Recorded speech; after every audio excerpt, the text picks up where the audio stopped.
So the revelation, as we said just a minute ago, is analogous with the struggle. People say, well, I don't understand. I don't know.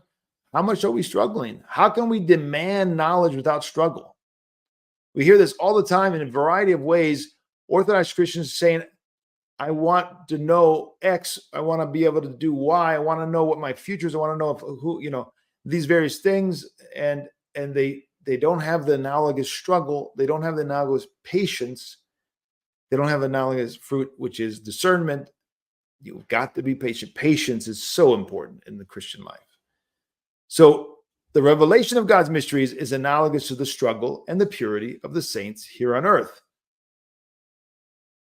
There's prerequisites, there's presuppositions for the revelation, not that which we've been received and passed down by the saints, the apostles, and the fathers. We're talking about our personal experience of it.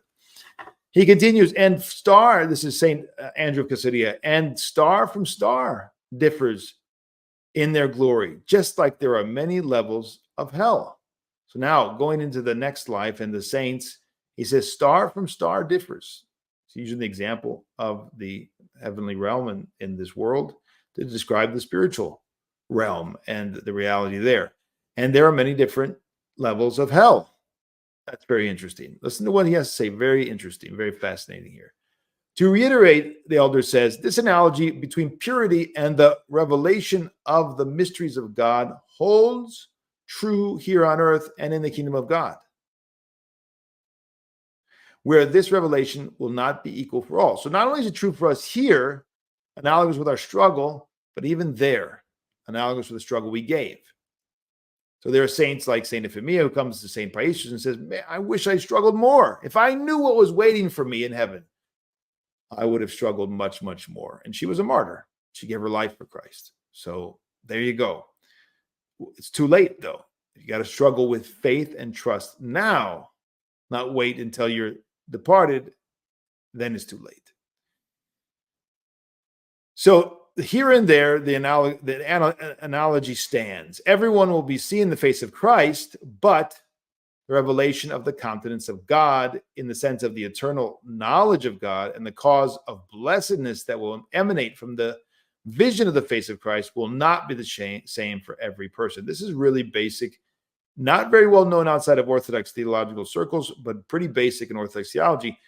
So that's why somebody like Father George Metalinos can say that essentially God, of course, is present everywhere, including in hell. And so his presence is not absent.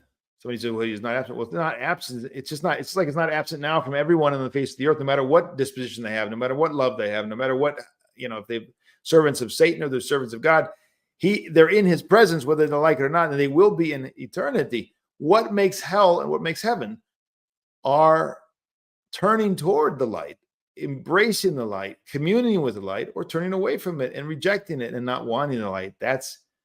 We create hell.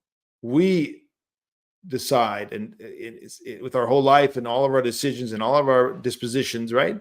Whether we're going to be in blessedness and we're going to see the face of God, and what that experience will be is largely dependent on us. Christ stands at the door and knocks, he says.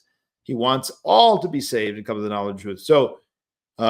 So depending on the way we lived our spirituality, our spiritual life, that will be the basis for whether we will see the face of Christ and how we will see the face of Christ and the revelation of the countenance of God in eternity. Very, very important. Of course, the same thing applies to those who have rejected God in the negative sense. So St. Paul says, for star differs from star in glory, confirming what we just heard from St. Andrew of Caesarea. This holds true between the ranks of the saints, with some saints being more luminous than others. We have this knowledge from the ascetic literature, essentially more advanced in the area of perfection. So St. Andrew says, the anguish of hell will not be identical for everyone. It's not one-dimensional. It depends on each one's disposition, turning to or from the light, turning and embracing the darkness or turning away from the darkness, right? And there's all kinds of levels of that. So analogous on both negative and the positive, both down and up. To put it simply, that'll depend on our disposition. The punishment will be analogous to the sinfulness and depravity of the sinner. Thus, there will be a graduated scale of punishment or glory in the afterlife.